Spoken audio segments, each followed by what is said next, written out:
Hey everyone, Shiv here. Alright, so, going to be taking a look at some more Grand Tournament cards that were mostly previewed at Gamescom. Except for the first one we're going to be taking a look at. So let's get on to this. Confuse, 2 mana for a priest spell. Swap the attack and health of all minions.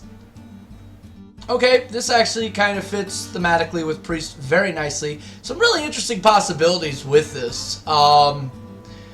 Injured Blade Master, you get that guy up there, flip, bam, 7, you know, lots of scenarios here.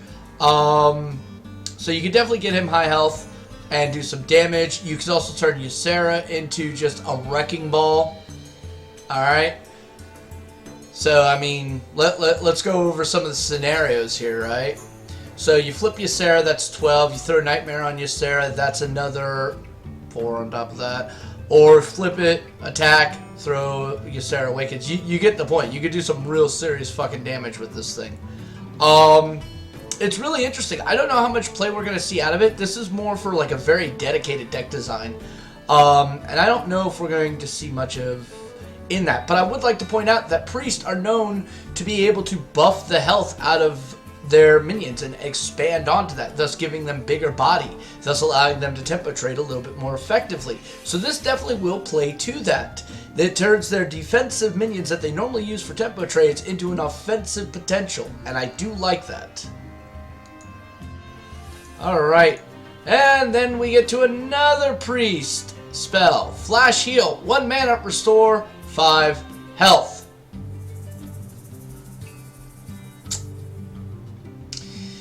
Yeah, we could have some fun with this, guys. I mean, okay, the whole Velen plus Aki on the board, and then, you know, spam out this plus Mind Blast. Okay, yeah. Will it be all that effective? We'll see. But it is definitely cool that priests are getting another spell that will work with Akanai to do some serious damage, and I can't argue this. I mean, we've been wanting more Shadow Priest stuff, and I think this is about how we're going to have to get through there. It's not meant for Shadow, but you can turn it Shadow. Yeah. Okay, I can live with that. Alright.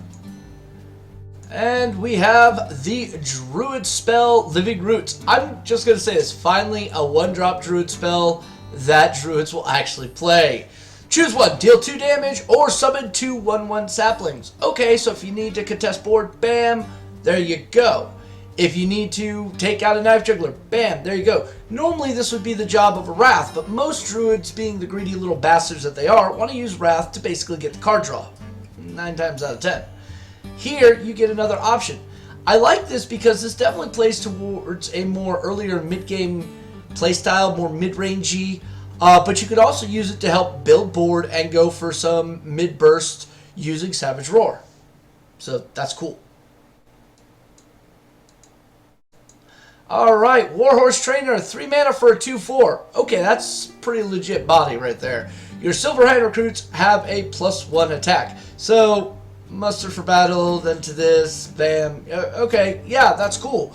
Turns your muster for battle into potentially 6 damage on the next turn. I'm not arguing that. Does this replace the Quartermaster? No. Quartermaster gives a buff on both ends of the spectrum and makes those guys really difficult to deal with. Much in the same way, you know, Murlocs have that one guy that boosts up their health. This one is playing to a different aspect. It's very similar to a tribal synergy that the Murlocs have. So I kind of like this. I definitely see this guy making an appearance in some of these more aggressive Paladin decks because it fits very nicely. Alright. Next up, the Charged Hammer, a 4 mana epic for Shaman. Yes, okay. So, Death Rattle, your hero power becomes deal 2 damage. This card, I'm not a huge fan of. And here's why. 1, that 4 durability, that's a lot to go through. Alright? Not to mention the fact that you can only play this turn 3 at the earliest. So that's turn 7 before you can get that hero power thing. But what I do like about this is the fact that it's literally a weapon that says, go ahead, break me, I fucking dare you. Come on out, Mr. Harrison Jones. Get your 3 card draws and give me 2 damage. Is the 2 damage that relevant? Not really, but when you consider that there's cards out there that allowed you to use your hero power twice, you know, could be. But all in all, I think the card's kind of crap. In Arena, if I have a choice between this and Doomhammer, I take the Doomhammer. Alright, Fist of Jaraxxus. 4 mana. When you play or discard this, deal 4 damage to a random enemy. Okay. One, I think the costing of this is a little high, but I understand why it's there. You know, this is literally a fucking flame cannon that can be activated on the discard. So, I mean, that's kind of cool. Especially when you consider in the Warlock realm, there's 2 cards that discard shit. One of which is Succubus. The other which is Doomguard. So, that opens up some possibilities. But there's also another one that, you know, I really want to take a look at. And that is Deathwing. Oh, yes, yeah, Deathwing. You forgot about him, didn't you? Alright, so you get 2 of these in your hand. Turn 10 comes around, you drop Deathwing. How good do you feel right now? Because you've wiped their board and you've just dealt 2 or 8 damage to their face. And then most likely you're going to get hit with the BGH. So, yeah, it's actually kind of cool. I would highly recommend going into Jaraxxus first to do this, because then you at least can use your weapon and at least have some follow-ups with your hero power the next few turns. But it's interesting. It's actually kind of cool. It's a kind of like a reward for a punishing mechanic that everybody avoids like the fucking plague. With the exception of Doom Guards, and then they just cheese around it. And last but not least, the Alexstrasza champion. 2 mana for 2/3. Alright, 2 mana for 2/3 is pretty standard, you know, Steve Rivercroc. Battlecry. If you're holding a dragon, gain +1 attack and charge. Okay, so Dragon Warrior. We've seen it. It does exist. Now you're giving them another option to do 3 damage to control board. Or just go face for 3. Alright? And when you look at some of the other options that are available to Warrior, right? So you've got like Inner Rages, boom, you can turn this to a 5, throw a Rampage on top of that. Now you're talking about getting into that Magic Fairy Christmas land.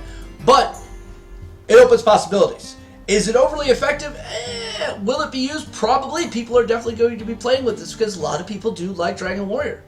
And this will play very nicely to it. It's actually one of the only cards I've seen that works for dragons in Warrior. So, I like it. Alright, so that's all the cards we have today. If you like these videos, please like and subscribe. Tell your friends, tell your grandmother, put it up wherever the fuck you want. And down below in the comment section, let me know what you think about these cards. What are some possibilities you see in it? And again, you know, if I fucked something up, let me fucking know. Till next time, this is Shiv saying, may our Jesus bless you. And if not, well, fucking just go to sleep. It ain't worth the trouble.